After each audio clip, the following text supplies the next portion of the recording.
Et pour l'Algérie, c'est tout simplement pareil. À ce qu'il paraît, l'Algérie serait une création française.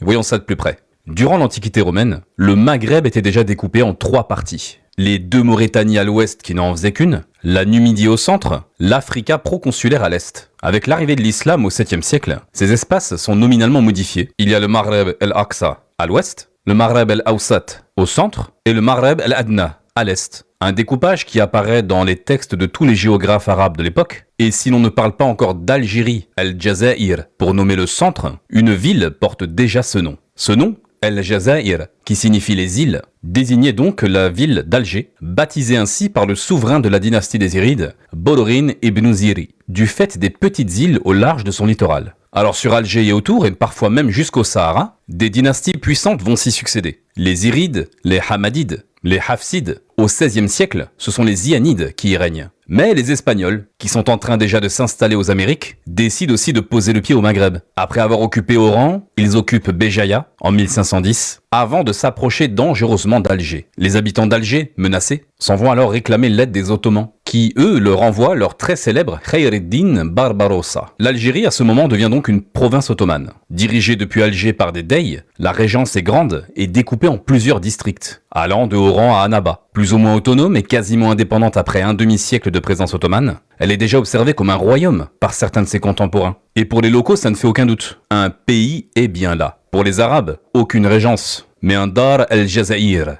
un pays d'Alger, voire une Daoula el-Jazaïria, un État d'Alger. Et de nombreux textes d'époque montrent que cet état de fait est connu en Europe. Des érudits du XVIe siècle, tels Antonio Salamanca ou Ortelius, parlent déjà d'Algérie, d'Algérie ou de royaume d'Alger. Et d'après l'historien Guy Torbet-Deloff, le mot Algérie est attesté en langue française dès 1613. L'opuscule de l'Algérie des Algériens de Fontenelle mentionne aussi l'existence d'une Algérie en 1680. Alors quand la France envahit l'Algérie en 1830, elle ne crée pas l'Algérie en soi, elle colonise un pays qui est déjà là, avec sa culture, son système politique, son histoire, et ses gens. Les Français ont contribué à la centralisation du pouvoir, mais ils n'ont pas inventé un pays. Avant la Révolution, la France était un royaume féodal, où se superposaient des provinces, des langues et des lois différentes.